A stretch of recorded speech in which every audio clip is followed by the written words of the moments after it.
Hindi mo pa rin ba nakukuha hanggang ngayon, Criselda? Habang asawa ka ni Raven, you will always be the one who should donate your liver to me. May pang-aasar pa ng umisi sa kanya si Entis, ang adopted sister ng kanyang asawa. Your husband loves me so much na pinakasalan ka niya para lang maligtas ako. At ito ang tatandaan mo. Sa oras na mawala ka, ako naman ang pakakasalan niya.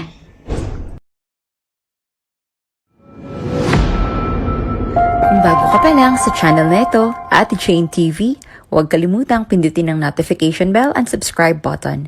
Sana po hindi naman malaking abala sa inyo ang pagpindot ng subscribe button dahil ang kapalit po nito ay ang pagsuporta para makapag-produce ng mga libreng stories sa mga channels ni Ate Jane. Maraming salamat!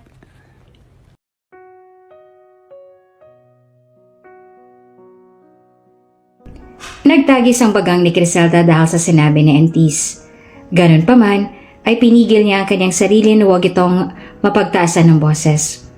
After all, mahal na mahal ito ng kanyang asawa. Konting pagkakamali niya lang ay maaari siyang malagay sa kapahamakan.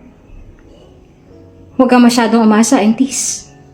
Ang tingin sa'yo ng aking asawa ay isa lang na nakababatang kapatid.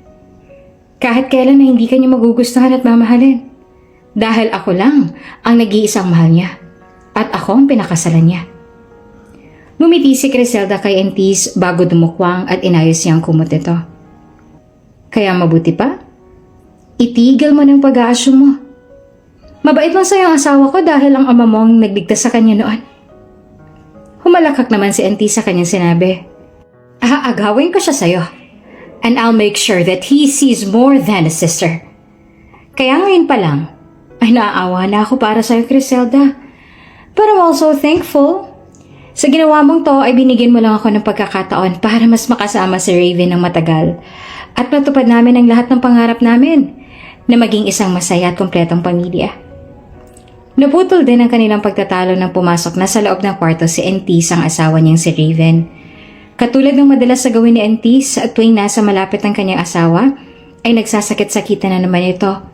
Kahit pa ang totoo naman ay bumubuti na ang lagay nito dahil sa lahat-lahat ng naging tulong niya. Hindi rin nakatakas sa paningin ni Criselda ang pagdilim ng mukha ni Entis nang siyang unang lapitan ni Raven para batiin at humalik sa kanyang labi. Nagpahinga ka na ba? Tanong ni Raven sa kanya sa mababang tono. Oo, pero kailangan pa ni Entis ang tulong ko kaya ako narito. Paliwanag ni Criselda. Tumango naman si Raven. Maraming salamat sa pag-aalaga sa kanya.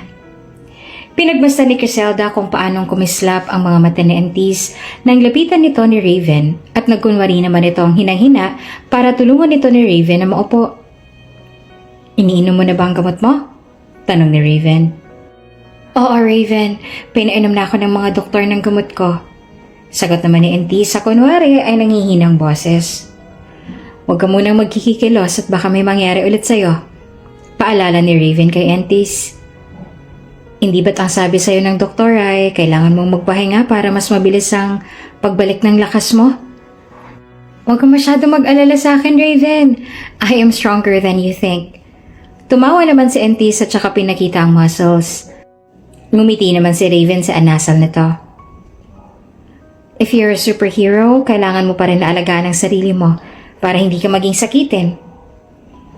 Hindi ba't andyan ka naman para alagaan ako pag may sakit ako? Sabi ni Entis na nagpapakyut pa na boses at sa sandali na yon ay gusto na ni Criselda na sampalin ito. Bakit ba hindi mapansin ng asawa niya ang itinuturing nitong nakakabatang kapatid ay may pagtingin para dito? It was very obvious pero itong asawa niya ay nananatiling bulag. Ang totoo ay hindi lamang ang asawa niya ang bulag sa katotohanan na yon, kundi maging ang ina ni Raven na sobrang mahal na mahal ni Entis. Ang dahilan kung bakit hindi masabi ni Criselda ang tungkol doon sa kanyang asawa ay dahil sa alam niya na hindi ito maniniwala sa kanya at siya lamang ang magmumukhang masama sa paningin ng mga ito. Just because I'm here doesn't mean you have to be dependent on me.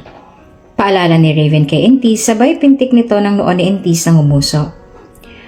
Gusto na rin namin ni Criselda na magkaroon ng anak. Kaya nagpagaling at magpalakas ka para makalaro ka na ng magiging anak namin, okay? Alam ni Criselda na hindi masaya si Entis sa sinabing yun ni Raven. Ganon pa man ay tumango ito kay Raven at nang sandali naman na tumingin sa kanya si Entis ay inisingyan niya ito na kinasama naman ang mukha ni Entis. Sa sandaling yon ay tunay na masaya ang puso ni Criselda dahil sa sinabi ng kanyang asawa. Katulad nga ng sinabi ni Entis, ang dahilan kung bakit siya pinakasalan ng asawa niyang si Raven Sotelo ay dahil sa siya lang ang isa sa may mga rare genetics na maaaring makatulong para dugtungan ang buhay ni Entis Voldemort, ang adopted sister ni Raven. Mahal na mahal ni Criselda ang kanyang asawa. Kung kaya siya pumayag na may kasal dito, kapalit ay magdodonate siya ng liver kay Entis. Ngunit ang hindi lubos akalain ni Criselda ay ang malaman na hindi lang pala basta nakatatandang kapatid ang tingin ni Entis sa kanyang asawa. Matagal na itong may pagnanasa kay Raven at nagsasakit-sakitan lang ito para makuha ang atensyon ng kanyang asawa. "You're not going to say anything useless and impossible about my sister, aren't you?" Tanong sa kanya ni Raven habang nagmamaneho. Kasalukuyang nasa loob sila ng sasakyan at pauwi na sa kanilang bahay. Hindi ka naman siguro nagsiselos ulit sa kanya at mag-iisip ng kung ano-ano. Sa totoo lang ay ilang beses na din sinubukan ni Criselda na sabihin kay Raven ang kanyang nararamdaman at kung paanong hindi siya komportable sa inaasta ni Entis. Pero tulad ng inaasahan niya ay nagalit ito sa kanya at sinabi na kung ano-ano ang mga iniisip niya. Ang laging sinasabi sa kanya ni Raven ay kapatid na ang tingin nila Entis sa isa't isa. Hindi na sinagot ni Criselda ang sinabi ni Raven at tumingin na lang siya sa labas ng bintana. Pinagmamasahan ang mataas na buildings na nadaanan nila. Mas pipiliin niya na lang na manahimik kesa mag-away ulit silang mag-asawa. "May nangyari ba kanina kay Entis habang wala ako?" Paglipas ng ilang sandali ay nagtanong ulit si Raven sa kanya. "Wala," sagot ni Criselda. "Tinulungan ko lang siya kanina na pumunta sa banyo. Dahil gusto niya raw na makakausap ay nanatili muna ako sa loob ng kwarto niya ng ilang oras." "Mabuti naman at kahit papaano ay nagkakasundo na rin kayong dalawa." "Yeah." Sa totoo lang ay pinapakisamahan niya lang talaga si Entis dahil ayaw niya na magagalit ulit sa kanya ang kanyang asawa. Nung huli na nag-away sila ni Raven ay hindi niya iyon magustuhan at hindi siya mapakali. Mas lalong ayaw niya na mag-away sila dahil alam niya na pag mangyari yon ay mas lalo lang mabibigyan ng pagkakataon si Entis na magawa ang plano. "Raven?" Tinawag ni Criselda ang asawa na kakalabas lang mula sa banyo. Wala itong suot na damit pang itaas at may hawak ito na puting towel at ginagamit pa muna sa basang buhok. Tumingin ito sa kanya sabay nagtaas ng kilay. Nakaupo si Criselda sa dulo ng kama at nag-aalangan kung dapat niya bang sabihin. Naglakad si Raven papunta sa tabi niya at kapag kuwan ay sinampay nito sa balikat ang hawak na towel bago naupo sa tabi niya. "Anong problema?" Tanong nito na mapuna na para bang hindi siya mapakali. "May nais ka bang sabihin?" Tumingin siya sa mga mata nito. Naglilikom siya ng lakas ng loob na sabihin sa asawa ang kanina niya pang iniisip. "Tungkol sa sinabi mo kanina kay Entis, pwede na ba talaga tayong magkaroon ng anak?" "Yes, sa tingin ko ay hindi pa naman kailangan ni Entis ang liver transplant. Hindi ba't noon mo pa gustong-gusto na magkaroon ng anak? That's why I stopped using protection for that reason." Napangiti si Criselda at tumango-tango. Noon pa man ay gusto niya na magkaanak na sila ni Raven. Pangarap niya kasing talaga maging isang ina at sobrang hilig niya rin sa mga bata. At syempre, mas higit siyang magiging masaya kung si Raven ang magiging ama ng mga magiging anak niya. Ngunit ang plano nila na magkaroon ng anak ay tila hindi naman na matutuloy dahil ilang linggo lamang mula noon ay kinailangan na ni Entis ang liver. Hindi nila alam kung anong nangyari at bigla na lang kinailangan ni Entis ang liver niya. Ngunit wala naman siyang ibang choice kundi ang pumayag sa nakatakdang araw ng operation. Na-disappoint pa nga siya pero naiintindihan niya naman na kailangan na ni Entis ang tulong niya. "Congratulations, Mrs. Sotelo. You are 4 weeks pregnant." Nakangiti na sabi sa kanya ni Dr. Zapanta. Kung kailan malapit na ang araw ng operation, ay saka na malalaman ni Criselda na siya ay nagdadalang tao na. Nabigla siya ngunit masaya rin siya na maging isang ina na siya. Pakikiusapan niya na lang siguro si Raven at Entis na hindi muna matuloy ang transplant para na rin sa kaligtasan na magiging anak nila. Maraming salamat po, doktora. Nakangiting sabi ni Criselda. Ngumiti rin sa kanya ang doktora. Ngayon na nagdadalang tao ka na, kailangan mo alagaan doble ang pag-aalaga mo sa iyong sarili. Please avoid too much stress dahil makakasama yan para sa inyo na magiging anak mo. Inisa-isa pa nga sa kanya ng doktor kung ano ang kailangan niyang gawin para mas mapanatiling ligtas ang pagdadalang tao niya. Masayang-masayang puso niya dahil na-confirm niya na nagdadalang tao nga siya. Ang akala niya kasi ay namalila ang resulta na lumabas sa pregnancy test na ginamit niya kagabi. Kaya naman ay nagtungo siya sa clinic para ma-check kung ano ang totoo. Sobrang masaya ang puso ni Criselda at ang pakiramdam niya ay nananaginip lang siya ngayon. Alam niya rin na magiging masaya rin ang kanyang asawa pag sinabi niya dito na magkakaanak na sila dahil plinano na rin nila na magkaroon ng anak. Sa pagdating ng kanilang anak sa kanilang buhay, alam ni Criselda na mas lalo silang magiging masaya. Ilang beses lang sinubukan ni Criselda na sabihin ang totoo sa kanyang asawa, ngunit lagi itong busy sa trabaho nito sa opisina. At kung may oras naman ito, si Entis ay inaasikaso dahil sa palala na raw ng palala ang kondisyon nito. Hindi pa masabi ni Criselda kay Raven na hindi na matutuloy ang pagdodonate niya ng liver para kay Entis dahil ayaw niya namang malagay sa kapahamakan ng buhay na magiging anak nila. Naghihintay pa siya ng magandang pagkakataon para masabi dito. Kamusta na po ang kalagayan ni Entis, Doctor? Tanong ni Criselda kay Doc Black, ang isa sa mga doktor ni Entis paglabas nito mula sa kwarto ni Entis. Talaga po bang kailangan niya ng liver ko? Hindi na po ba maaagapan ang lagay niya? Sa tingin ko po kasi hindi na po ako maaaring mag-donate ng liver sa kanya. Diretsong tumingin sa kanya ang berdeng mga mata ng doktor. Anong dahilan at hindi ka na makakapag-donate? Hinawakan ni Criselda ang tiyan niya at nakaramdam siya ng takot para sa anak. Ayoko po kasing mapahamak ang dinadala ko. Bumaba ang tingin ng doktor sa kanyang kamay na nakahawak pa rin sa kanyang tiyan. Kapag kuwan ay binalik nito ang tingin sa mata niya. Kung gano'n ay maaari pa naman nating i-reschedule ang operation niya. Hindi pa naman niya kailangan ng liver mo sa ngayon dahil bumubuti naman ang lagay niya. Ang totoo nga niyan ay hindi ko rin alam kung ano ang tunay na dahilan at kung bakit gustong-gusto ni Miss Entis na gawin na sa lalong madaling panahon ng operation. Pero huwag kang mag-alala. I'll talk to Miss Entis and to your husband as well para maipaliwanag ko ang lahat sa kanila. Napangiti si Criselda sa sinabi ng doktor. Maraming salamat kung ganon, Doc. Tinawaan lang siya ng doktor at umalis na ito.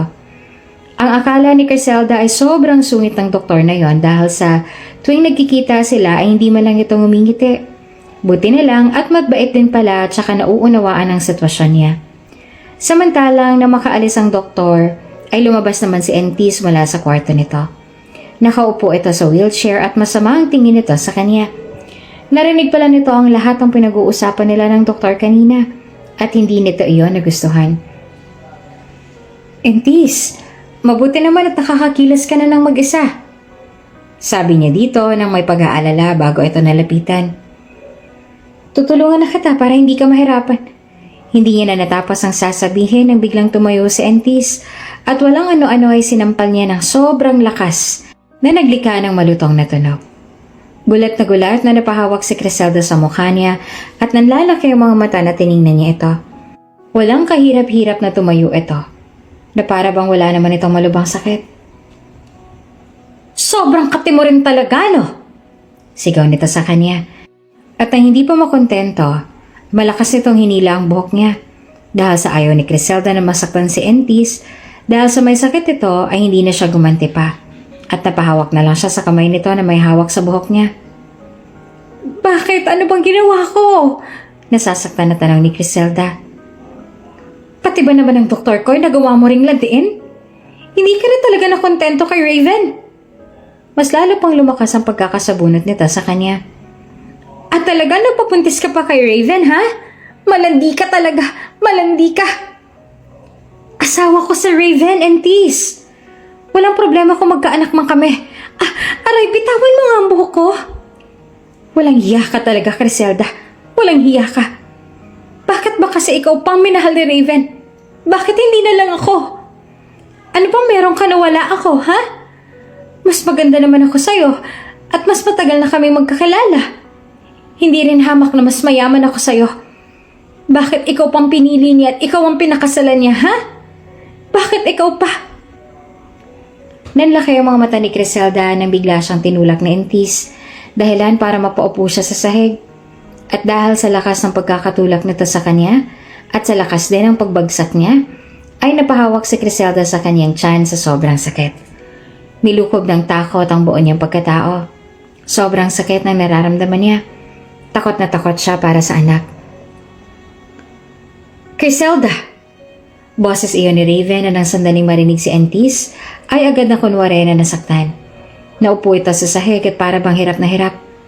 Dumating si Raven at nang makita nito silang una nitong ginawa ay nilapitan si Entis sa tulungan nitong tumayo.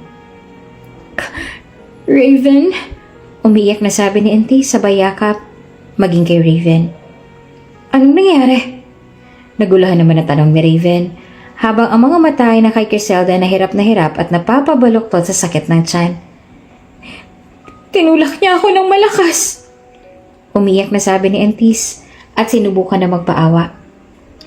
Hinaaway niya ako dahil nagsiselos siya sa akin kasi lagi na lang daw nasa akin ang atensyon mo.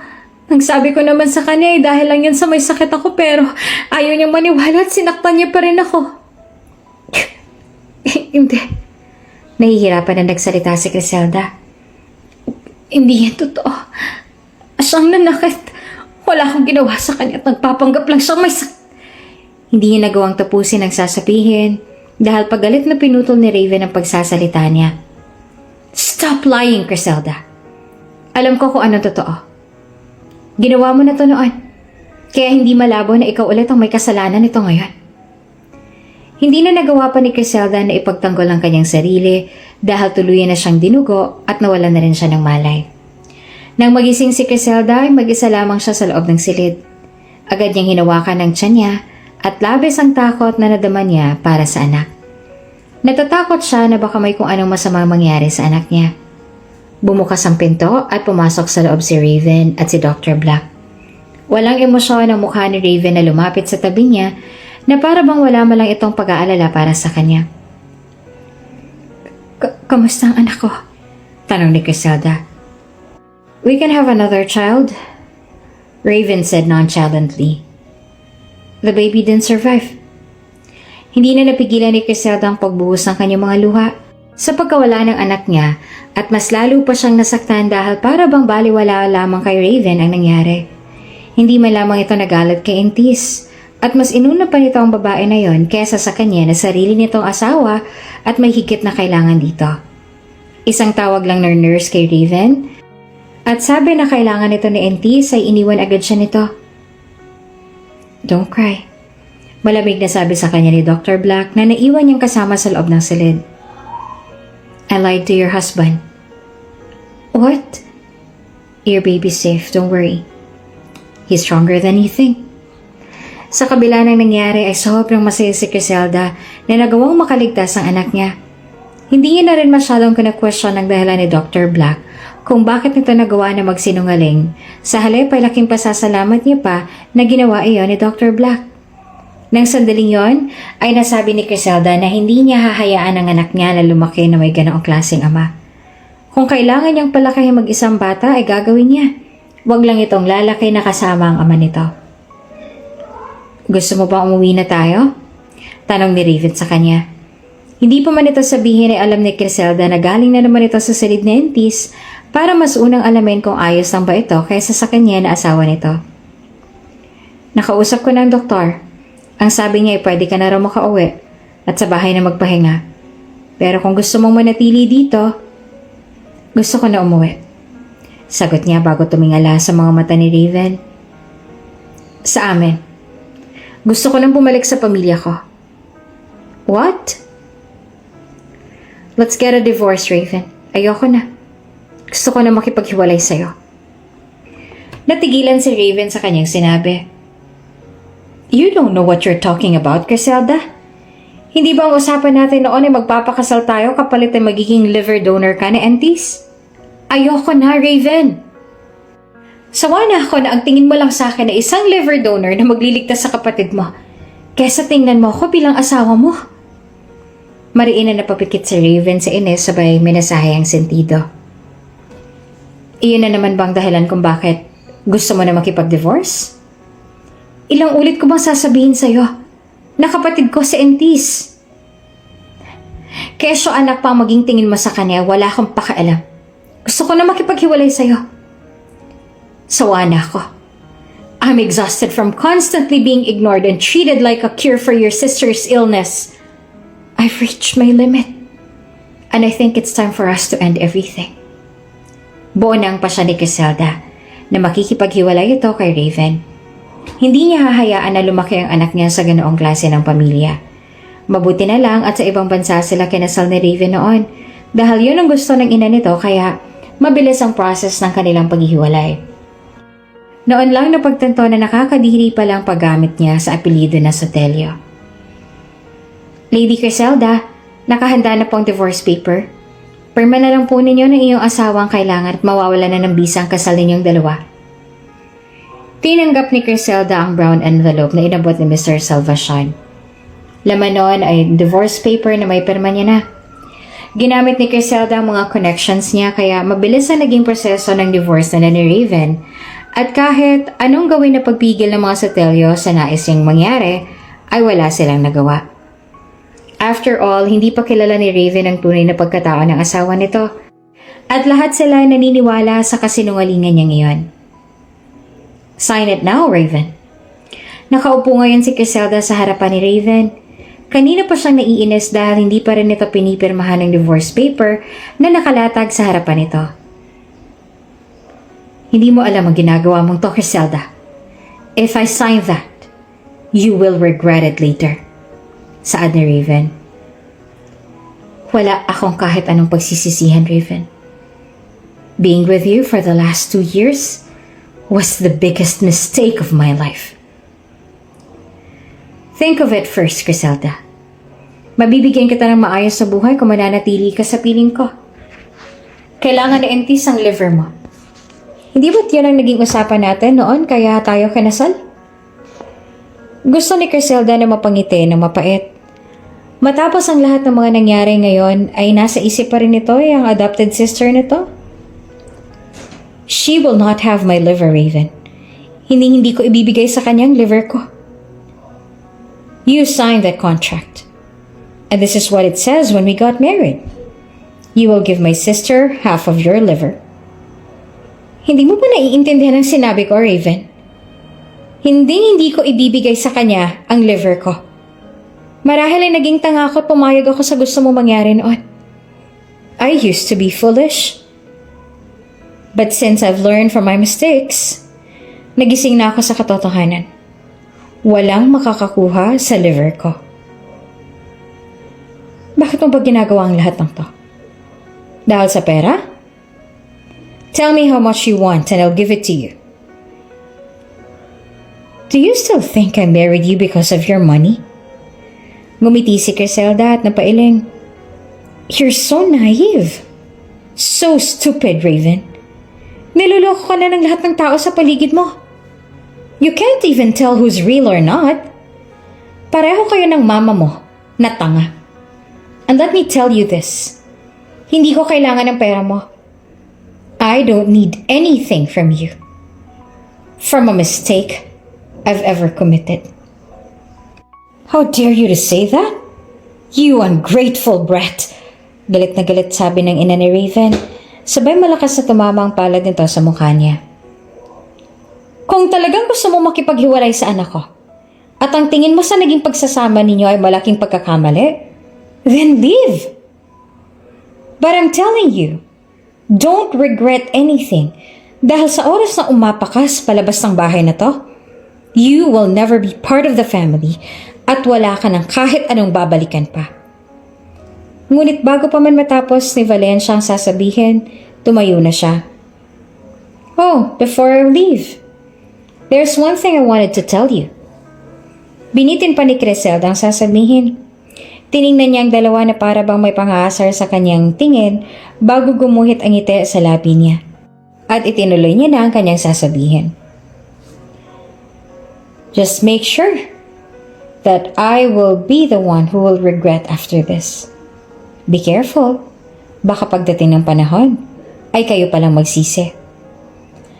Matapos mapirmahan ni Raven ang divorce paper nila, tumalikod na siya at iniwan ang mag-ina. Bagaman buo na ang kanyang desisyon na hiwalayan si Raven, ay hindi niya pa rin pigil ang kanyang luha. Kahit katiting na pagmamahal ay hindi malang naramdaman ni Raven sa kanya. Wala man lamang itong ginawa para pigilan siya na umalis. Walang tigil sa pagbuhos ang kanyang luha habang nasa loob siya ng taxi. Nakahawak ang kamay niya sa tiyan niya at paulit-ulit siyang humihingi ng tawad sa magiging anak niya. Ngayon na hiwalay na sila ni Raven, sumusumpa si Criselda na wala ng kahit sino ang makakapanakit sa kanya, lalong-lalo na sa magiging anak niya. Ano? Nauntog ka na ba't nagising sa katotohanan na walang kwentang lalaking pinakasalan mo? Galit na sabi ng ama ni Criselda ni si Don Ruiz. Matapos ang nangyari kanina ay dumiretso siya sa kanilang mansyon at paulit-ulit siyang humingi ng tawad sa kanyang magulang matapos niya silang talikuran para sa walang kwenta na Raven Sotelo na yon. Napahikbi si Criselda. Dad, noon pa man ay hindi na gusto ng magulang niya si Raven. Ayon sa kanila, ang lalaki na yon ay hindi nararapat para sa kanya, pero mas pinili pa rin ni Criselda na manaig ang pagmamahal niya para sa walang kwentang lalaking yon at nagawa niya pang talikuran ng mga magulang niya. At dahil sa galit ng kanyang mga magulang sa ginawa niya yon, ay itinakwil siya ng mga ito. Kung kaya naman ay nagpanggap si Criselda na isang mahirap, at yun ang dahilan kung bakit inisip ni Raven at ng ina nito na pinakasalan niya lamang si Raven dahil sa pera nito.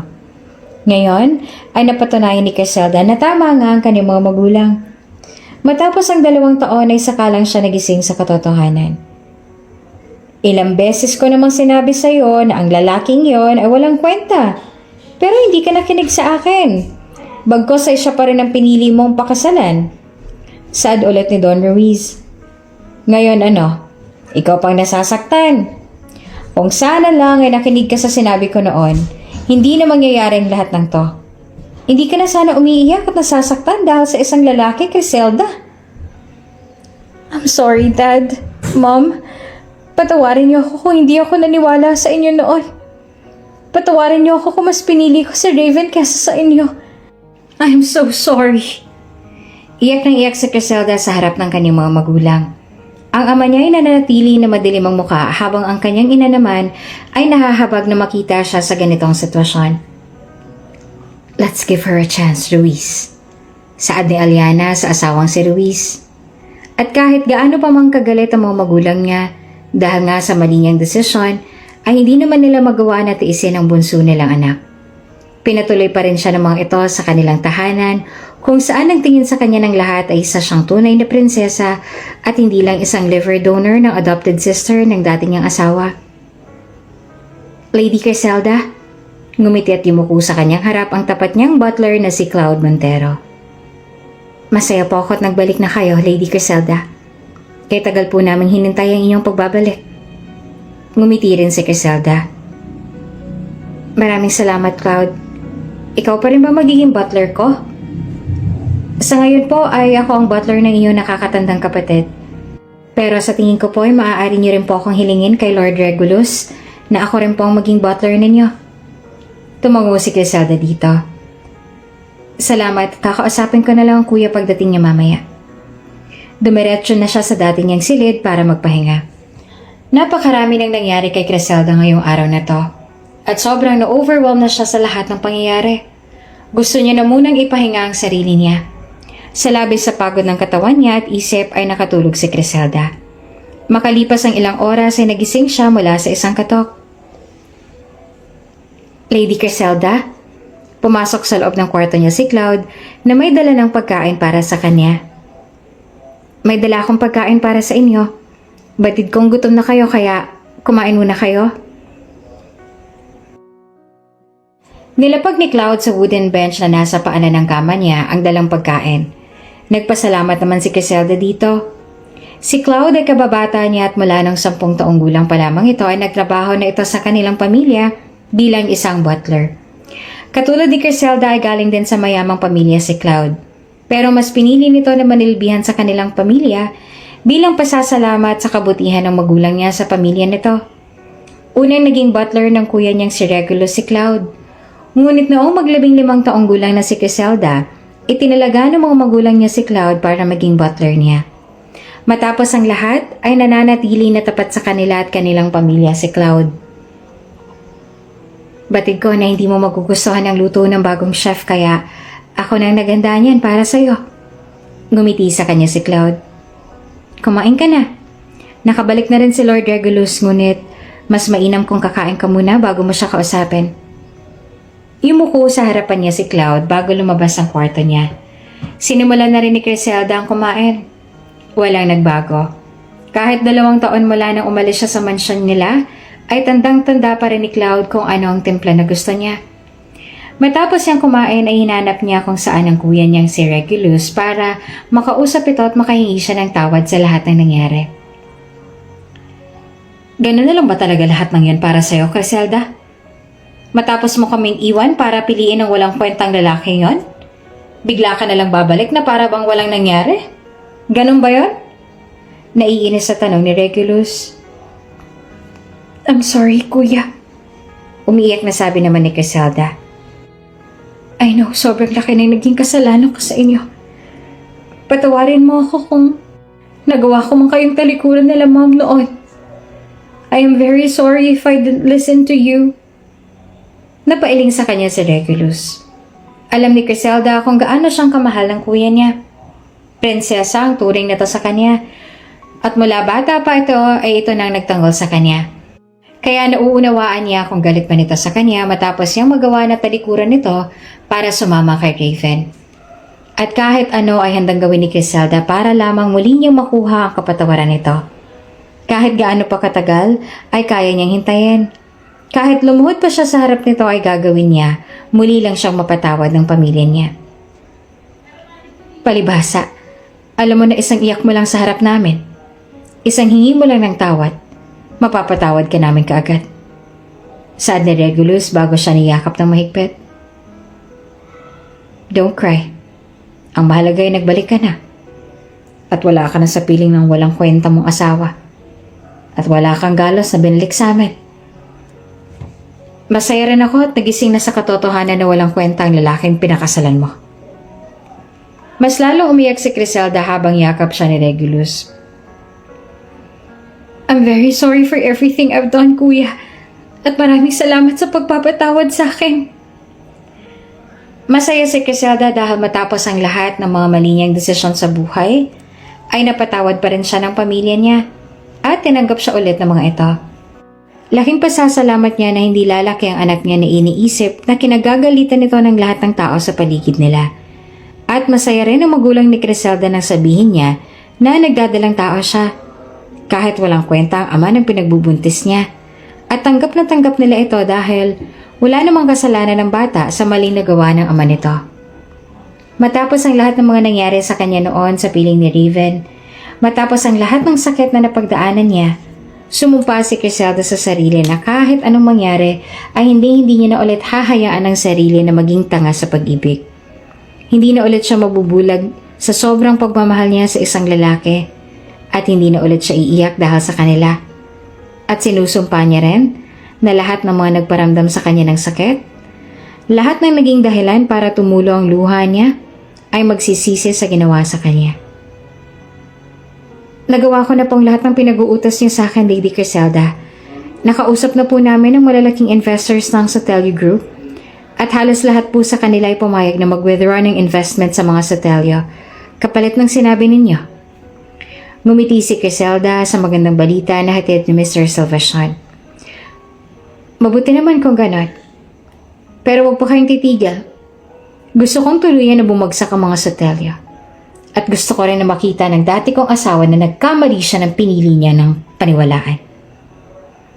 Tumango naman si Mr. Salvacion sa kanya, sabay ngumiti na para bang alam na nito kung ano ang dapat gawin. Huwag po kayong mag-alala, Lady Criselda. Ngayon na nakumbinsi na namin ang ilan sa mga malalaki nilang investors, madali na lang para sa amin na magawa kung ano man ang gusto ninyo. Lalo na ngayon na nasa panganib ang buhay ni Miss Entis at hati ang kanilang atensyon. Nabigla si Criselda sa sinabi nito. Nasa panganib ang buhay ni Entis? Opo, Lady Criselda. Ayon po sa aking nakalap ng mga impormasyon, noong nakaraang buwan ay mas lalong lumala ang lagay ni Miss Entis. Nagtataka si Criselda sa sinabi nito. Pero paano mas lumala ang kanyang kondisyon gayong nung umalis ako ay mabuti naman ang kanyang lagay at hindi na kailangan ng kung anumang liver transplant? Kaibigan ko ang isa sa mga personal doctor niya at nabanggit niya sa akin na ang dahilan ng biglaang paglala ng kondisyon ni Entis ay dahil sa may mga gamot siyang nainom na hindi maganda sa kanyang kalusugan. Hindi magandang gamot? Napaisip muli si Criselda. Kung ganon, ay posible na kahit siya ay pinagsisinungalingan din ng kanyang mga doktor, tama ba? Tumango si Mr. Salvacion. Sa tingin ko po ay yun din ang dahilan, Lady Criselda.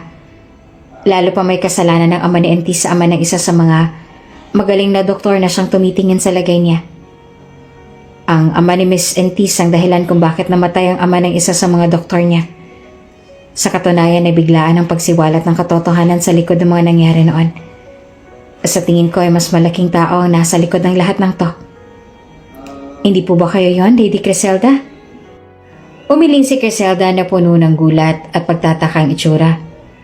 Hindi ako yon. Wala akong alam sa kung ano man ang mga nangyayari kay Entis ngayon. Kung ganon, kung sino man ang tao sa likod nun, ay malaki naging tulong niya sa atin para mas mapabilis ang ating mga plano. Sabi pa ni Mr. Salvacion, sabay ngumiti sa kanya. Huwag po kayong mag-alala, Lady Criselda. Nakakatiyak ako na tayong magwawagi dito. At ang lahat ng mga gumawa sa iyo ng mali ay magdudusa. Bagaman tama ang sinabi ni Mr. Salvacion na kung sino man ang nasa likod ng mga nangyari kay Entis ay may malaking tulong para masakatuparan ng plano niya na paghihigante, ay hindi niya pa rin maiwasan ang hindi magtaka kung sino ang taong yon. Nais niya makilala kung sino man yon. Malaking tulong din para sa kanya ang lahat ng mga ginagawa nito. 3 buwan na ang lumipas mula na maghiwalay sila ni Raven. Bumalik na rin si Criselda sa katungkulan niya sa kanilang kumpanya. Tulad ng sinumpa ni Criselda, naghihigante siya sa lahat ng may kasalanan sa kanya dahil sa ginawa nila noon. Nagsisimula pa lamang siya sa mga plano niya at sisiguraduhin niya na makikita niyang nalugmok ang lahat ng nagdulot ng sakit sa kanya noon.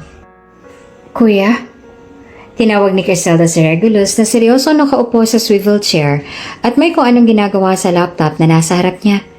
Naupo rin si Criselda sa silya sa tapat nito at sandali nag-angat ng ulo si Regulus sa kanya. Bakit?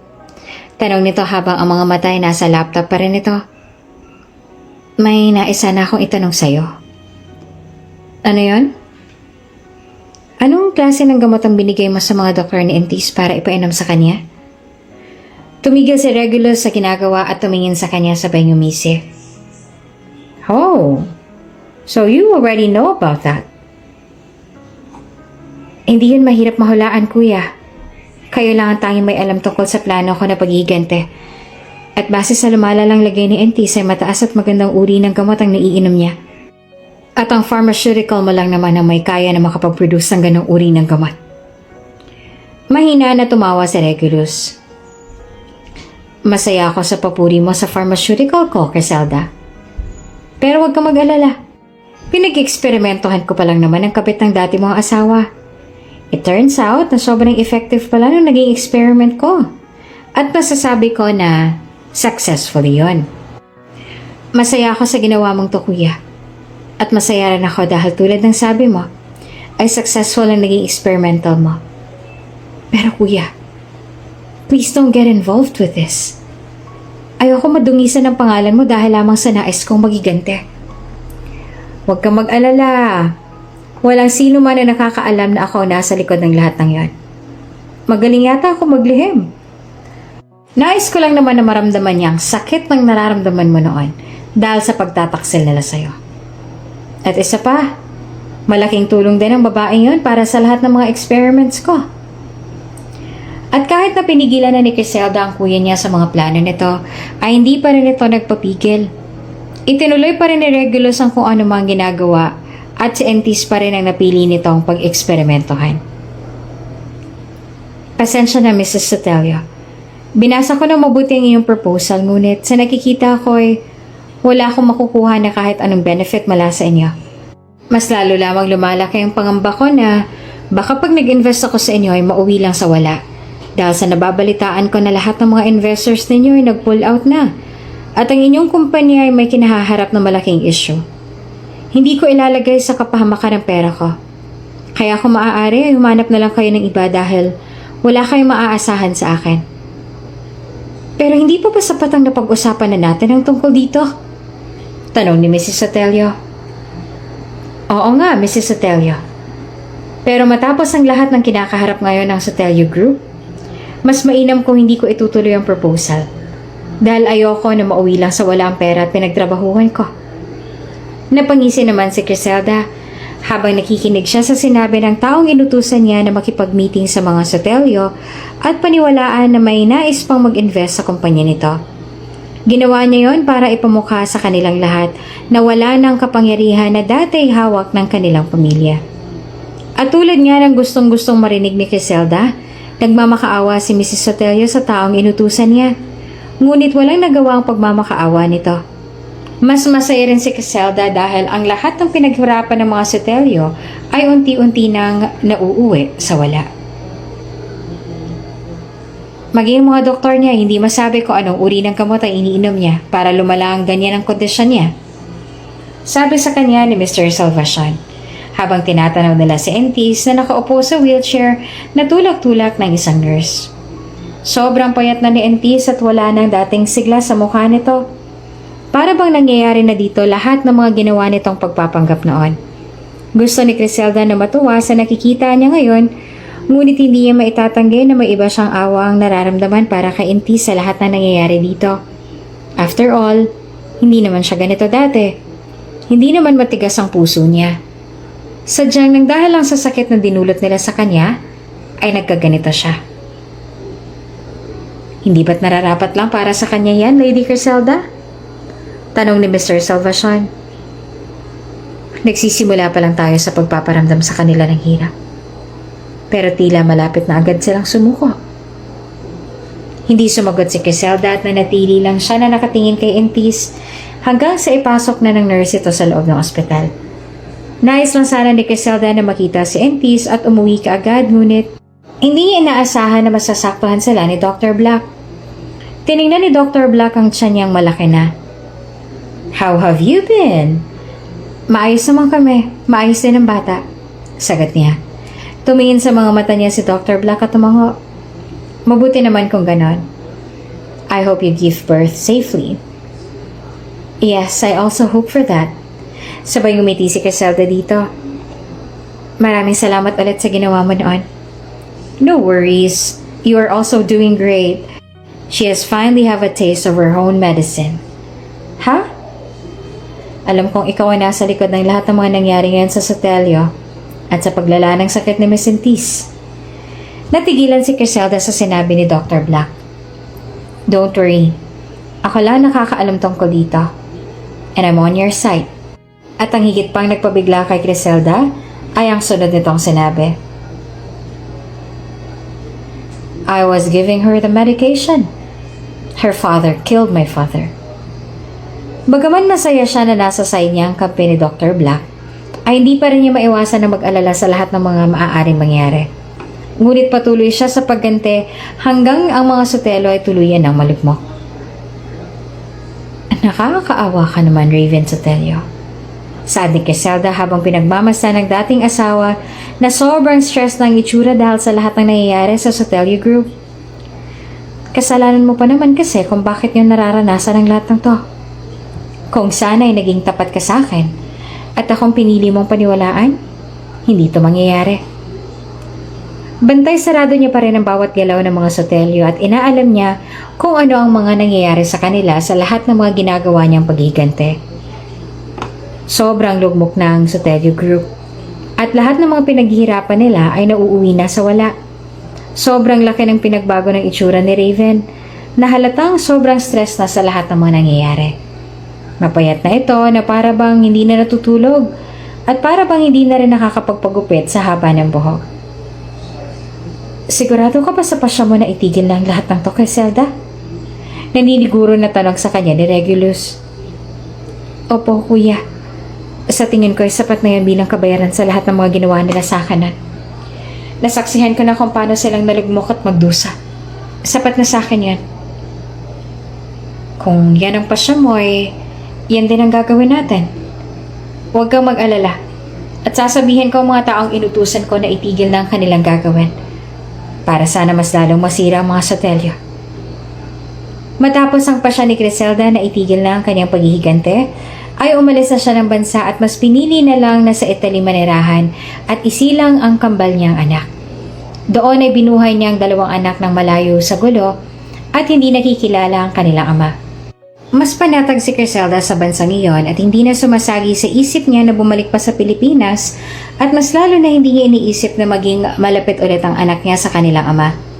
But she can't predict what will happen in the future, nor can she prevent anything.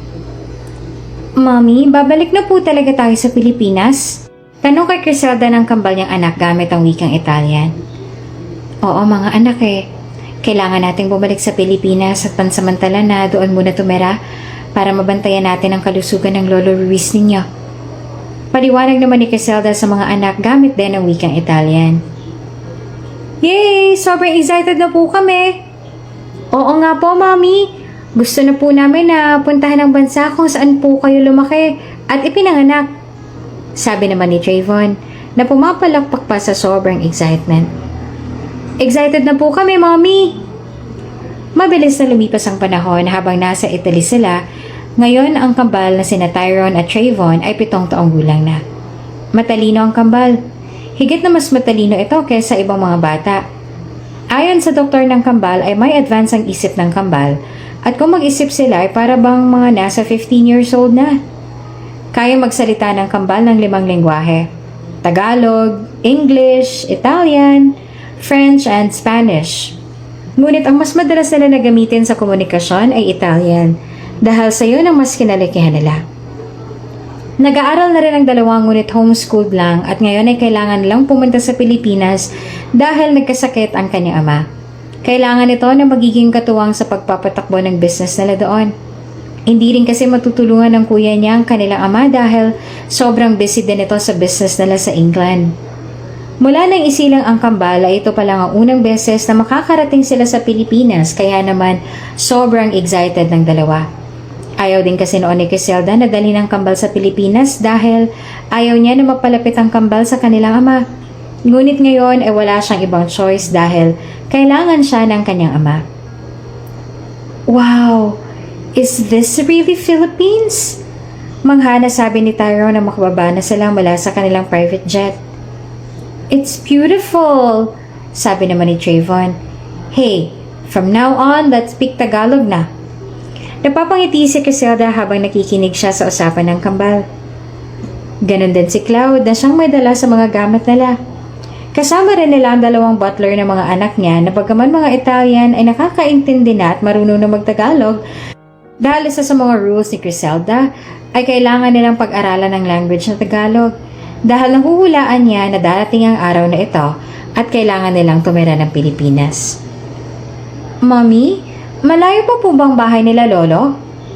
Tanong ni Tyrone habang nasa loob sila ng limousine patungo sa mansyon nila. Yes, baby. Medyo mahabang biyahe pa. Pero mag-i-enjoy naman kayo sa dadaanan natin dahil maraming magandang tanawin. Tyrone, look!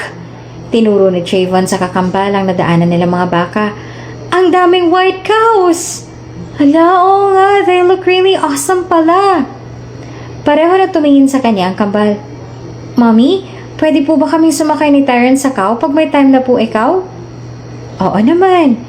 Hayaan niyo kapag naayos na ni Mommy ang lahat ng kailangan kong ayusin, ay mamamasyal tayo, okay? Yay! Excited na po kami para roon! Buong biyahe patungo sa Vidal Mansion ay sobrang manghang-mangha ang kambal sa kanilang nadaanan na magandang tanawin. Sobrang masaya rin sila na muli makasama ang lolo at lola nila habang si Criselda naman ay agad na nagsimula sa lahat ng mga kailanganin niyang ayusin at asikasuhin nang sa ganoon ay mapasyal na ang kambal sa mga magagandang lugar sa Pilipinas. Sanay na rin naman si Criselda sa maraming trabaho at dahil sa tumutulong din sa kanya ang kanyang ama ay mabilis niya na rin na nabigyan ng solusyon ng problema sa kanilang kumpanya. At ngayon ay nandito sila ng mga anak niya sa Costa Rica Resort para magliwaliw at para na rin magawa niyang kumbinsihin ang may-ari ng resort na ipinagbibili ito sa kanila dahil gustong-gusto ng kanyang ama ang Costa Rica. Marami raw kasi mga plano ang kanyang ama sa resort na ito kung sakali man na mabili na.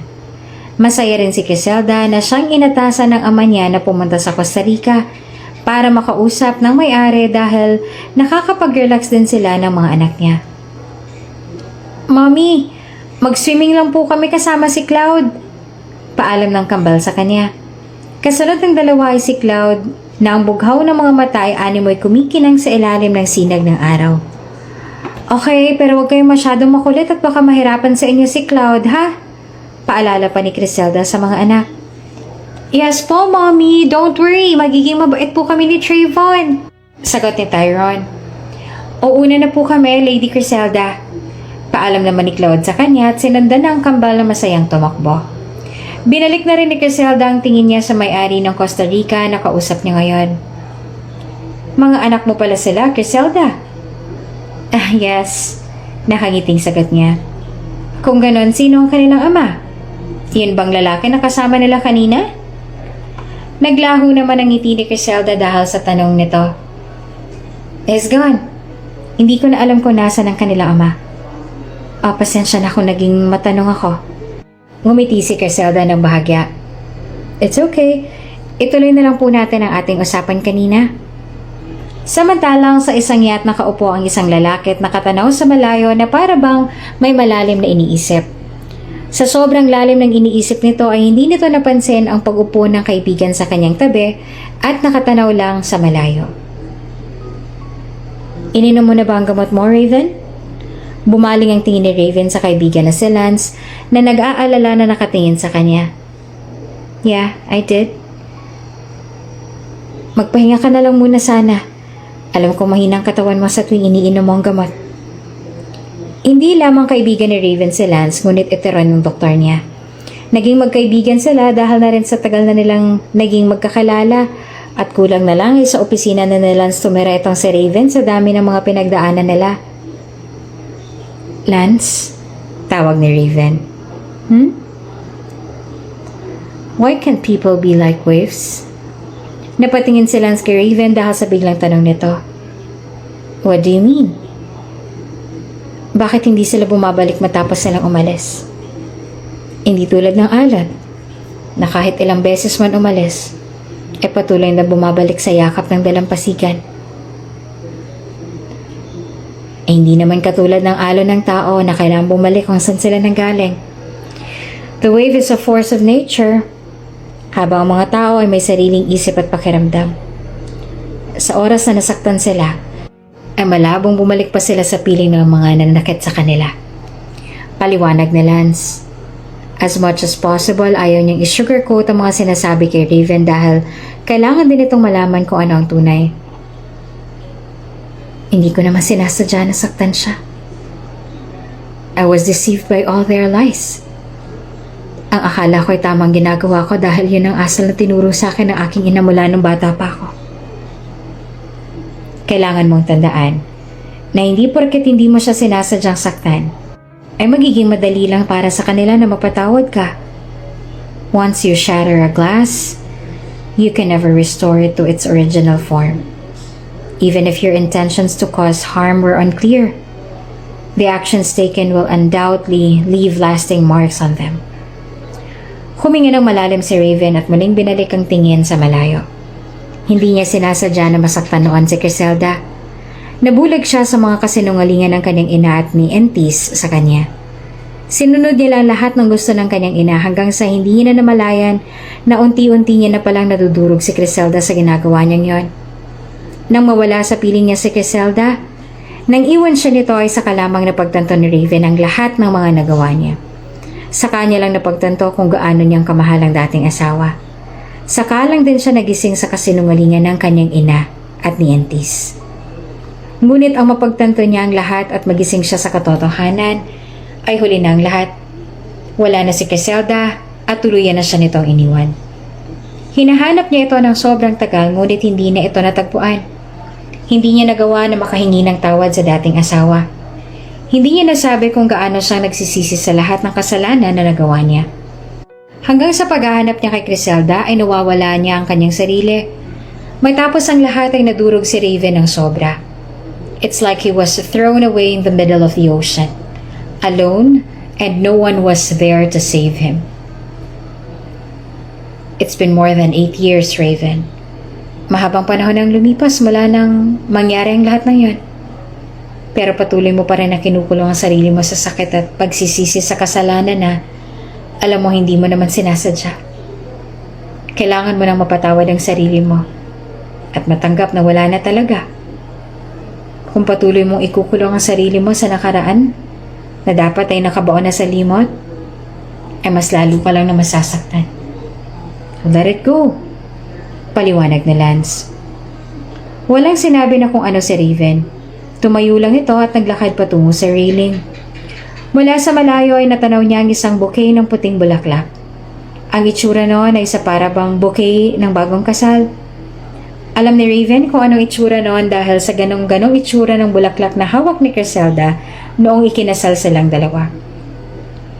Parang isang malakas na hampas naman ng alon na bumalik ang lahat ng alaala sa isip niya.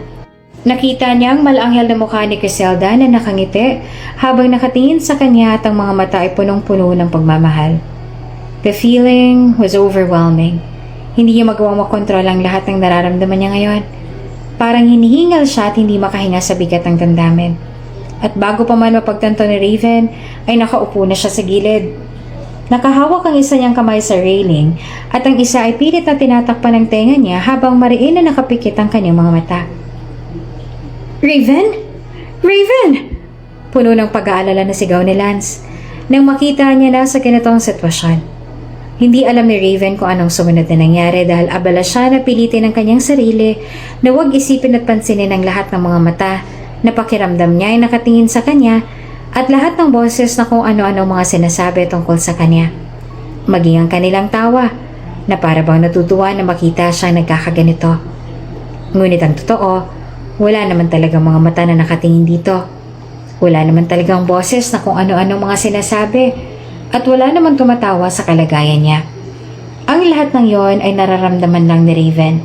At lahat ng yon ay nasa isip lang nito. Kahit anong gawin ni Raven na pilitin maging maayos muli ang buhay niya, ay hindi niya magawa. Dahil kahit saan man siya lumingon, nakikita niya ang sarili niya at ang lahat ng mga maling nagawa niya. Kahit saan siya pumunta, ay naririnig niya ang boses na tumatawa sa kanya.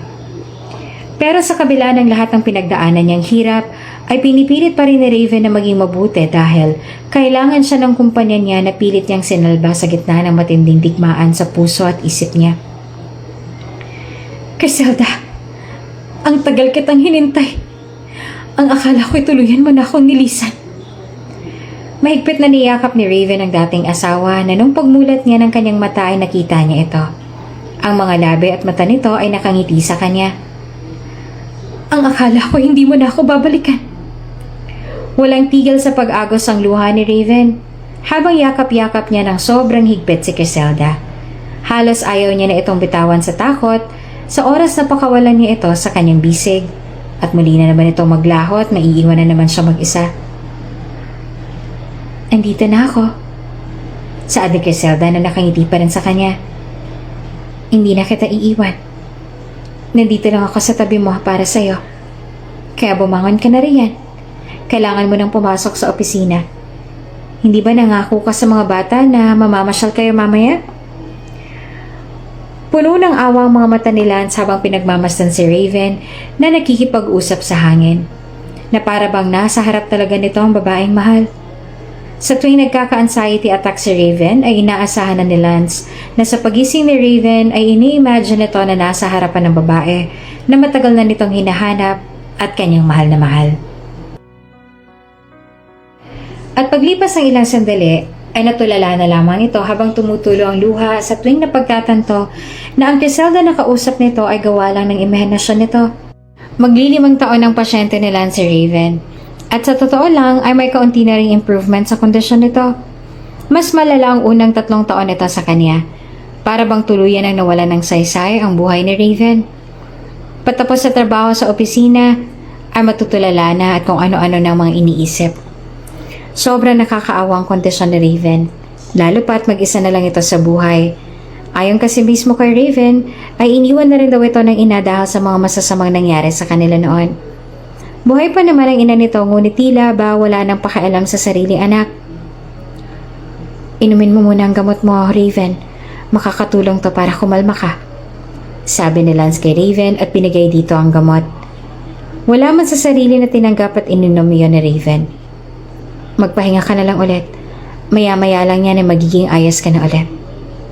Kahit nakakagising lamang ni Raven at antok na naman ito kaya muling inalalayan ni Lance ang kaibigan patungo sa kama nito.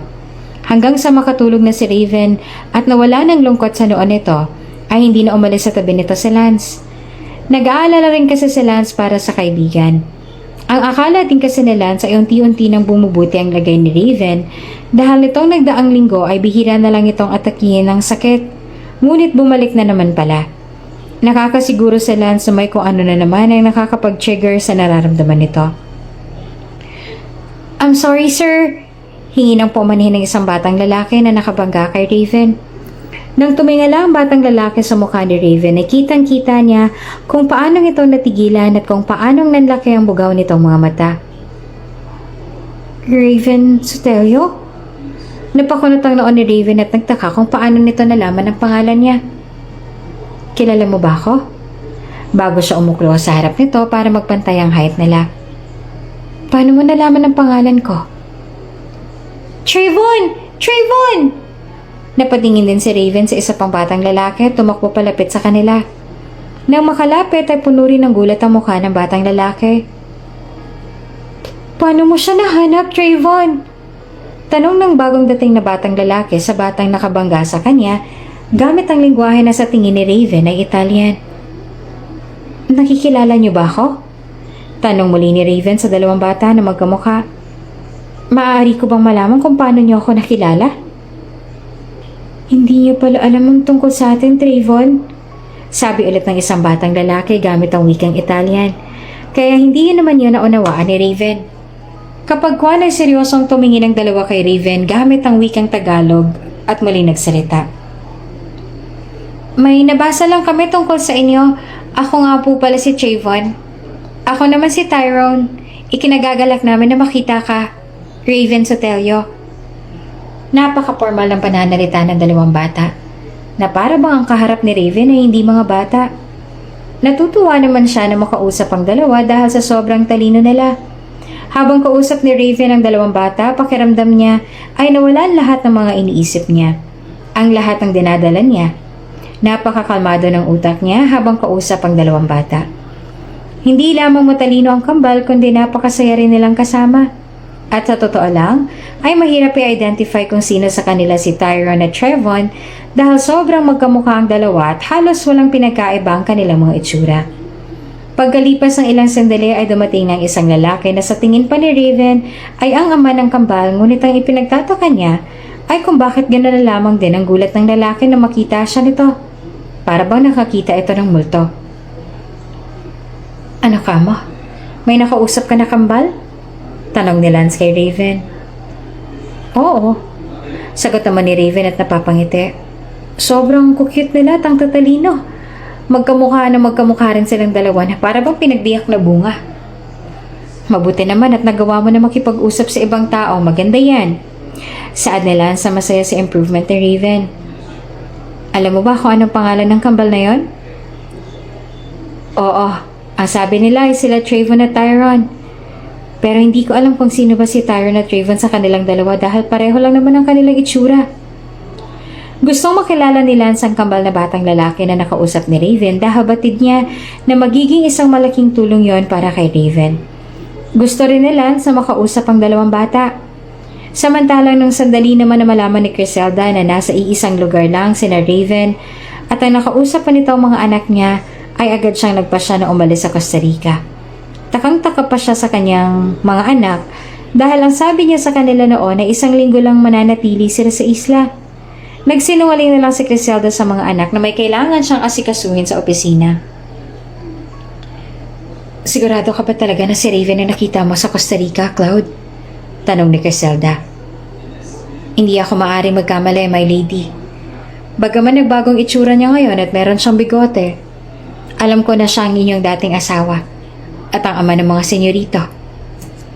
Napahawak naman si Criselda sa kanyang noo. Kung ganon, nakausap niya ng mga bata.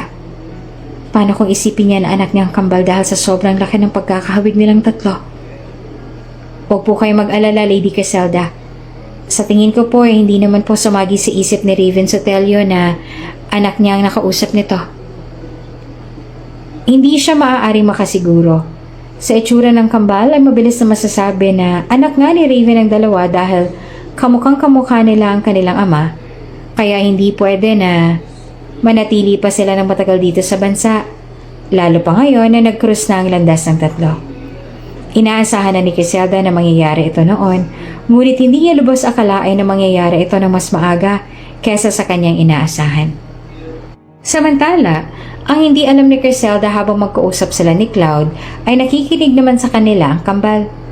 Sa totoo lang ay matagal nang kilala ng kambal ang kanilang tunay na ama. Matalino sila at nagawa nilang halungkatin ang impormasyon tungkol sa kanilang ama. Ngunit hindi alam ng kanilang ina na alam nila ang tungkol kay Raven Sotelio. Nagawa ni Criselda na ilihim sa kambal ang tungkol sa kanilang ama, kaya nagawa rin ng kambal na ilihim sa kanilang ina ang tungkol sa alam nila kay Raven Sotelio. Batid din kasi ng kambal na pag sinabi nila ang kanilang ama sa kanilang ina, ay magagalit ito sa kanila, kaya mas minabuti na lang ng kambal na ilihim ang totoo. Lady Criselda, may nais po makipag-usap sa inyo. Imporma kay Criselda ng sekretarya niya habang abala siya. Sino raw? Lance Vargas daw po ang kanyang pangalan? Isang doktor? Papapasukin ko ba siya? Bagaman nagtataka kung sino ang Lance na yon dahil sa pagkakatanda ni Criselda ay wala naman siyang Lance Vargas na kilala, ay pumayag na rin siya na papasukin ang doktor na nasa labas ng opisina niya. Maaari ko bang malaman kung anong sadya mo sa akin, Dr. Vargas? Formal na tanong ni Criselda sa gwapong doktor na nakaupo sa tapat niya. You are Criselda Vidal, right? Yes, ako nga yun. I am Lance Vargas, your ex-husband's doctor. Nang sandaling sabihin nito iyon ay nawala ngiti sa mata ni Criselda at napakunot din ang kanyang noo. Anong sadya mo sa akin? Alam kong hindi ka masaya na makita ako. At mas lalong ayaw mo na makarinig ng kung ano pa tungkol sa dati mong asawa. Pero, kailangan ko ng tulong mo. Kailangan na kailangan ka niya. Wala akong pakialam tungkol sa lalaking yun. At mas lalong wala kang aasahan na tulong mula sa akin. Makakaalis ka na, Dr. Vargas. Pagalit niyang sabi. Kailangan ka niya, Criselda. Kailangan niya kayo ng anak niyo. Sa tingin ko ay mas lalo pang lalala ang kondisyon niya kung hahayaan mo lang siya. Hindi ko na siya maaaring bigyan ng mga gamot dahil sa maaari niyang ikapahamak ang labis na gamot sa kanyang katawan. Sumumpa si Criselda sa kanyang sarili na kahit kailan ay wala na siyang kahit anong magiging pakialam kay Raven. At kahit kailan ay hindi niya na ulit hahayaan na makaramdam ang puso niya ng kahit nakatiting na awa para kay Raven.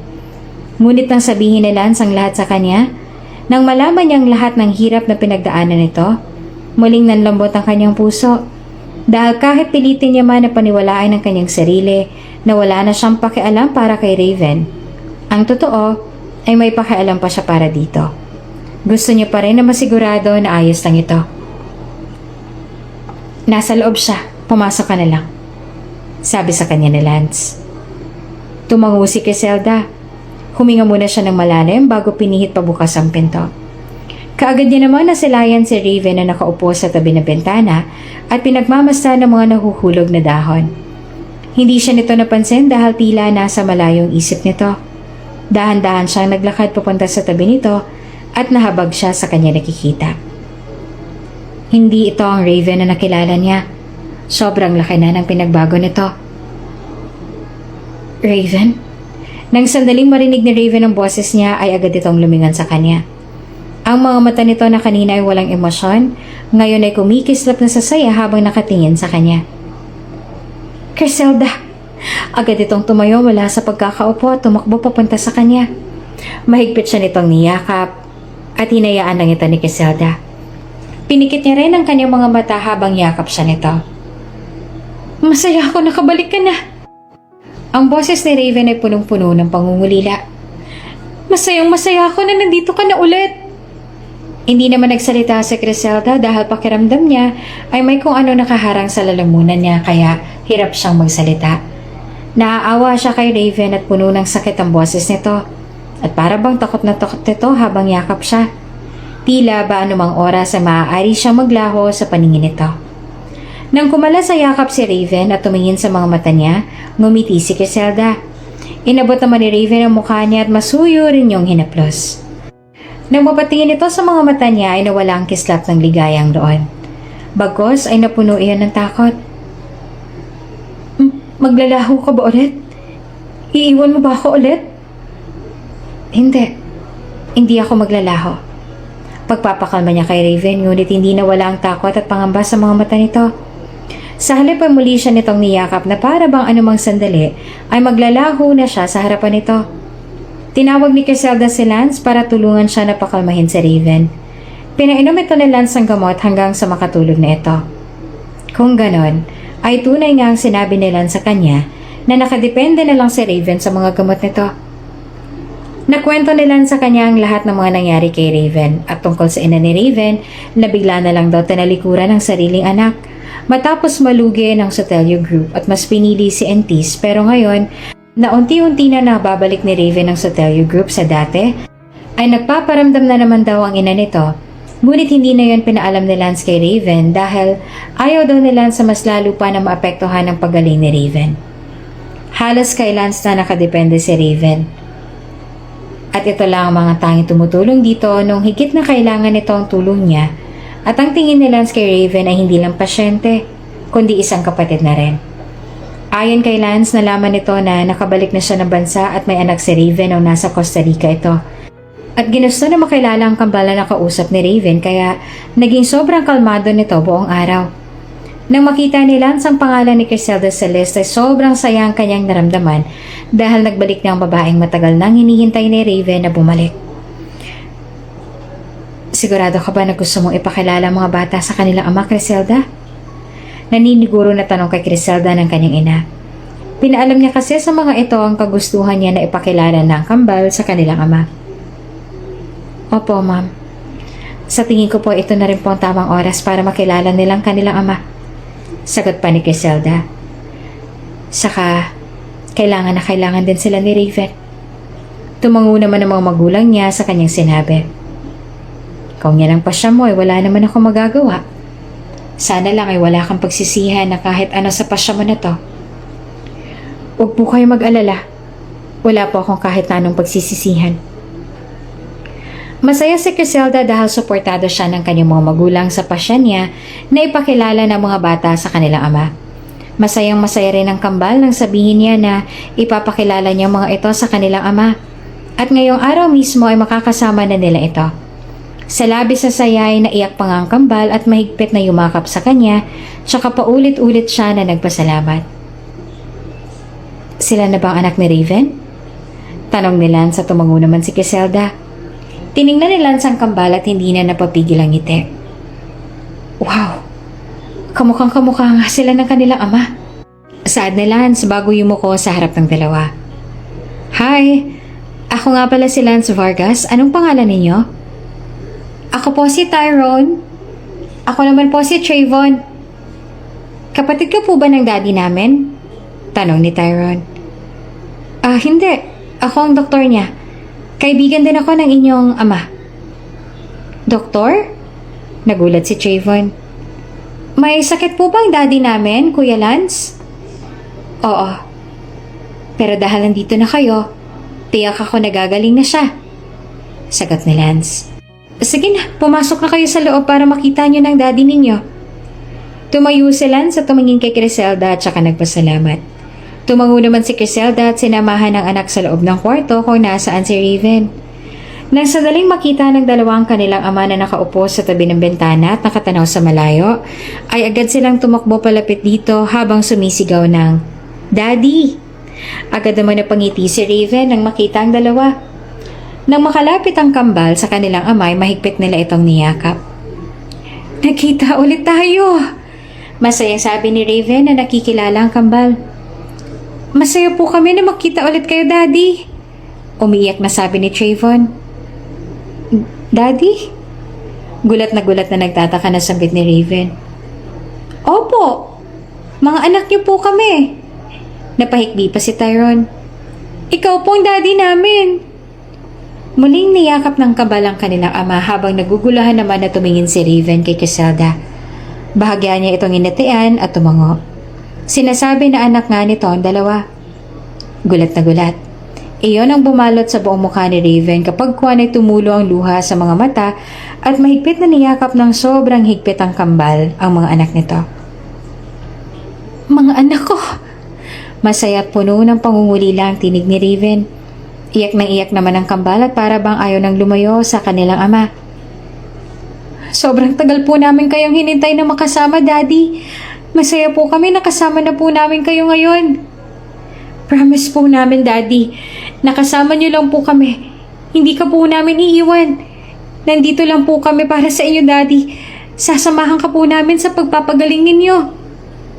Iyon ang pangako ng kambal. Muli nilang niyakap ang ama. Napuno ng iyakan at saya ang buong silid dahil sa pagkikita ng mag-aama at sobrang laki naman ng pasasalamat ni Raven kay Criselda. Maging si Lance ay naluha na sa pagkikita ng mag-ama. Maraming salamat sa pag-aalaga at sa pagpapalaki sa mga anak natin, Criselda. Madamdamin na sabi ni Raven habang andito sila ngayon sa labas ng bahay nito at ang kambal ay mahimbing nang natutulog sa loob ng kwarto ng ama. Patawarin mo ako kung hindi ako naging katuwang sa pagpapalaki sa kanila. It's okay, sagot ni Criselda. Masaya rin ako nakasama mo na sila. Maraming salamat at binigyan mo ako ng pagkakataon na makasama ang mga anak natin. At patawarin mo rin ako sa lahat ng mga kasalanan at pagkukulang ko sa kanila. Hiningi ng tawad ni Raven ang lahat ng mga nagawa nito noon sa kanya, ngunit naiintindihan na rin ni Criselda kung bakit nito nagawa iyon. Lumaki ito na kontrolado ng ina ang lahat. Pinalaki ito ng ina nito na sa paniniwala na lahat ng dapat nitong gawin ay dapat nakaayon sa gustong mangyari ng ina. He was controlled and manipulated nang akala nito lahat ng mga ginawa nito noon ay tama. Aaminin ni Criselda na nagalit siya ng sobra. Na ang galit na yon ay nauwi pa nga sa kagustuhan niya na maghiganti at sirayan ang buhay at ang pinaghirapan ni Raven. Pero nahanap niya na sa kanyang puso ang kapatawaran na akala niya ay hindi niya na mahahanap matapos ang lahat ng sakit na dulot nito. Pinapangako ko, nagagawin ko ang lahat para gumaling agad ako. At kapag nangyari yon, ay babawi ako sa inyo. Pupunaan ko ang lahat ng mga pagkukulang ko sa inyo. Bigyan mo lang ako ng konting panahon para ayusin ang sarili ko. Babawi ako sa lahat ng pagkukulang at pagkakamali ko at liligawan kitang muli. Iyon ang ipinangako sa kanya ni Raven na umaasa siya na gagawin nga nito. Katulad din ng pangako ng kambal sa kanilang ama, hindi sila lumayo sa kanilang ama at lagi nila itong binibisita. Ayon din kay Lance, ay mas mabilis ang improvement ng lagay ni Raven dahil masaya ito ngayon. Nakasama na ulit siya nito. Pinatawad mo na siya? Nang ganun lang kadali? Hindi naman makapaniwala na tanong ni Regulus sa kanya. Ama pa rin siya ng mga anak ko, kuya. Gusto ko mabigyan ng masaya at kompleto na pamilya ang mga anak ko. Huminga ng malalim si Regulus. Umamin ka nga, Criselda. Para lang ba sa mga anak mo kaya mo ginagawa ng lahat ng to? O para rin sa sarili mo? Dahil hanggang ngayon, ay mahal mo pa rin si Raven. Hindi agad nakasagot si Criselda at ang pagtahimik niyang yon ay sapat ng sagot para kay Regulus. Napailing sa kanya si Regulus kapag kuwan ay binatukan siya nito ng malakas. Kahit kailan ka talaga, napakarupok mo. Bakit nga ba kita naging kapatid kung mas marupok ka pa sa may-anay na kahoy? Pero kuya, pwede ko naman siyang pagbigyan ng isa pang pagkakataon, diba? Huminga ng malalim si Regulus. Ikaw ang magpapasya at ikaw ang masusunod. Puso mo yan. Ibuhay mo yan. Sino ba naman kami para mag-decide para sa inyo, hindi ba?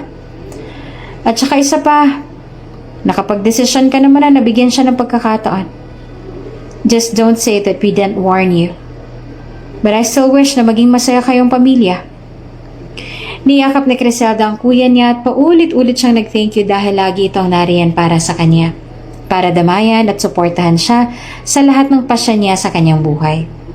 Katulad nga ng pinangako ni Raven ay ginawa nito ang lahat para mabilis na gumaling at kahit na hindi pa man ito tuluyan na gumagaling ay bumabawi na ito sa mga anak nila sa lahat ng pagkukulang nito sa dalawa. Inabot ng 6 na buwan para sa pagaling si Raven at doon ay kay Lance na rin mismo nanggaling na hindi na nito kailangan na dumepende sa gamot dahil bumabalik na ito sa normal pero kailangan pa rin nito ng weekly check-up. At tulad din ng pangako sa kanya ni Raven, muli nga siyang niligawan nito at ginawa nito ang mga bagay na hindi nito ginagawa noong mag-asawa pa sila. At hindi nga rin nagtagal ay muli niyang binigay ang matamis niyang oo kay Raven. Naging masaya ang kanilang pagsasama, lalo na't kasama nila ang kanilang mga anak na ubod ng kulit at napaka-masayahin. Mas masaya sila ngayon na buo na sila. At kitang-kita rin ni Criselda ang kakaibang saya sa mga mata ng mga anak niya na kailanman ay hindi niya pa nakita noon. Talagang kapal din ang mukha mo para bumalik pa sa anak ko matapos ang lahat, ano? Talaga bang wala ka na kaya ka bumalik sa anak ko, ha, Criselda? Kahit kailan ay mukhang pera ka talaga. Galit na sigaw kay Criselda ng ina ni Raven na bigla na lamang sumugod sa opisina niya. Kasama pa si Entis. Nagkataon na nandito rin ang mga anak niya at sobrang takot na takot sila sa ina ni Raven. Una sa lahat, hindi ko binalikan ng anak niyo ng dahil sa pera niya. I have my own money. And I can buy your life if I want to. Nagkataon na walang kwenta at halagang mga buhay niyo kaya hindi ko kayo pag-aaksayahan ng pera ko. Pangalawa, mahal ako ni Raven kaya kami nagkabalikan. Kaya mas pinili niya ako. Mahal namin ang isa't isa at wala na kayo magagawa para muli kaming sirain at paghiwalayan. At hindi ko nahahayaan na muli niyong sirain ang pagsasama naming dalawa. Mariin din na pagbabanta ni Criselda sa mga ito. At ito ang tatandaan niyo. Sa oras na guluhin niyo ulit kami, hindi ako magdadalawang isip na muling sirain ang mga buhay niyo. And I'm not kidding. Nagawa ko na yun noon. Kaya hindi malabong mangyari na magagawa ko ulit yun ngayon. Kaya mabuti pa tigilan niyo na kami bago pa man ako mapuno sa inyo at magawa ko mga bagay na hindi niyo ibig maranasan. Tinatakot mo ba kami, Criselda? Tanong ni Entis. Sa tingin mo ba'y matatakot mo kami? Hindi ko kayo tinatakot, Entis. Nagsasabi lamang ako ng totoo. Nagawa ko ng sirain ang buhay ninyo. Nagawa ko na kayong pabagsakin ng ilang beses. Kaya mabuti pa ay magpasalamat na lang kayo na mas pinili kong maging mabuti at hindi na itinuloy kung ano man ang balak kong gawin sana sa inyo noon. Habang si Entis ay nananatili namang masamang tingin sa kanya, ang mukha naman ng ina ni Raven ay napuno na ng takot nang mapagtanto kung anong sinasabi niya. Ang ibig mo bang sabihin, ikaw ang dahilan ng pagbagsak ng Sotelia Group noon? Ngumisi si Criselda. Undoubtedly, I am the cause of your downfall. Our mom is scary, and you wouldn't like it when she's mad. And we're not kidding. Sad naman ni Trayvon na sinang-ayunan din ng kakambal. So better leave us alone. Our dad is so happy now with us. At higit na mas mabuti ang lagay niya sa piling namin. We can take care of him and love him more than the love that you can give him. So please don't act like you've been a good mother to our father kung iniwan mo lang naman siya noong mga panahon na higit kanyang kailangan. And you? Tinuro ni Trayvon si Entis. Please never show your face in front of us again. I know what you've done. And if you think I can't do anything because I'm just a kid, you're mistaken. Because I can do so much more. Let me remind you that I am a Vital, And I am more powerful than any of you. Mabuti na lang at mula no na hindi na ulit sila ginulo ng ina ni Raven. Marahil ay natakot sa banta ng anak niya na maging si Criselda ay alam na hindi sila nagbibiro. Dahil sa nalaman nila na siyang dahilan ng pagbagsak ng mga ito. Patuloy na din ang gamutan ni Raven dahil gusto nito na tuluyan na nga maging magaling para sa kanila. Saan ba tayo pupunta mga anak? Akala ko ba'y para sa school ninyo ang costume na to? Bakit parang malayo naman yata tayo sa school ninyo? Nagtataka na tanong ni Criselda sa mga anak. Follow us na lang po, Mommy, sagot ng kambal. Hindi naman alam ni Criselda kung nasang lugar na sila ngayon at nahihirapan na rin siya sa suot niyang wedding gown. Ang sabi kasi ng mga anak niya ay kailangan daw nila na magsuot ng wedding gown dahil family day nila sa school kaya maraming mga events. Pero tila nagdududa na sumama si Criselda sa lahat ng mga ito. Ganon pa man ay sinundan niya pa rin ng mga anak hanggang sa makapasok sila sa isang simbahan. Yes, sa isang napakagandang simbahan siya dinala ng pagsunod niya sa kanyang mga anak.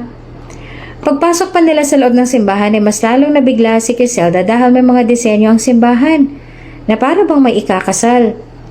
At ang magulang at malapit niyang kaibigan ay naroon din. Bihis na bihis at nakangiti na nakatingin sa kanya. At sa tapat ng altar ay naroon ang groom niya, si Raven, na nakasuot ng itim na suit na mas lalong nagpatingkad sa kagwapuhan nito. Good luck, Mommy! Sabi ng kambal sa kanya bago tumakbo sa lola at lola nito. Nagsimula ng tumugtog ang 1,000 years at nagtataka pa rin na nakatingin si Criselda kay Raven nang ngiti-ngiti pa rin.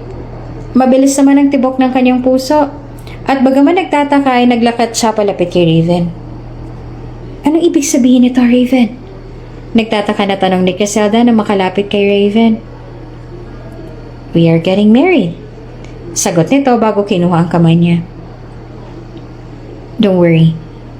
I have asked for your parents' approval and they all said yes. Gulat na gulat, iyon ang nararamdaman ni Criselda.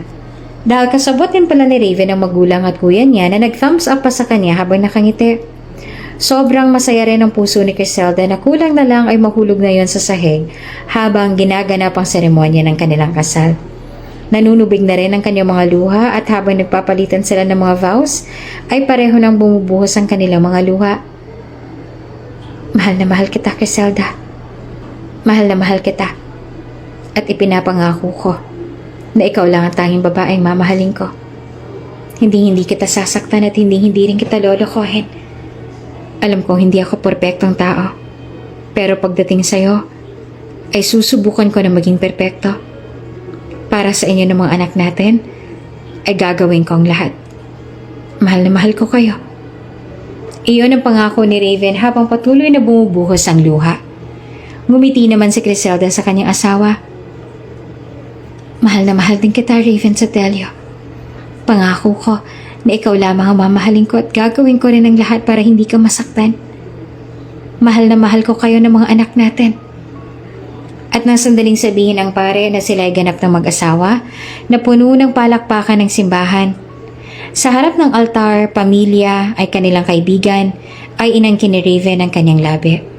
Masayang-masaya naman ang kanilang kambal na lumapit sa kanila at kinongratulate pa silang dalawa. Ang araw na yon ay isa sa pinakamasayang nangyari sa kanilang buhay at higit silang mas masaya dahil dumating ang araw ng kanilang kasal ang mga taong may malaking papel sa kanilang pag-ibig, kabilang na si Dr. Black na kasama ang asawa at anak na dumalo. Matapos ang kanilang kasal, ang akala ni Criselda ay hindi na ulit magpaparamdam sa kanilang ina ni Raven. Ngunit nagparamdam ito at humingi ng tawad sa kanila. Pinatawad ni Raven ang ina, ngunit sinabi rin ni Raven na hanggang doon na lang yon. Dahil hindi na nito hahayaan na muli nitong masira ang kanilang pagsasama at pamilya. At si Antis, matapos ang kanilang pagbabanta, ay wala na silang balita kung nasa na ito, ngunit alam nila na hindi na rin sila nito guguluhin pa.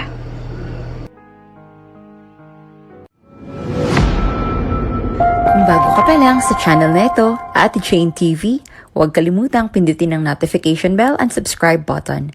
Sana po hindi naman malaking abala sa inyo ang pagpindot ng subscribe button dahil ang kapalit po nito ay ang pagsuporta para makapag-produce ng mga libreng stories sa mga channels ni Ate Jane. Maraming salamat! Hindi mo pa rin ba nakukuha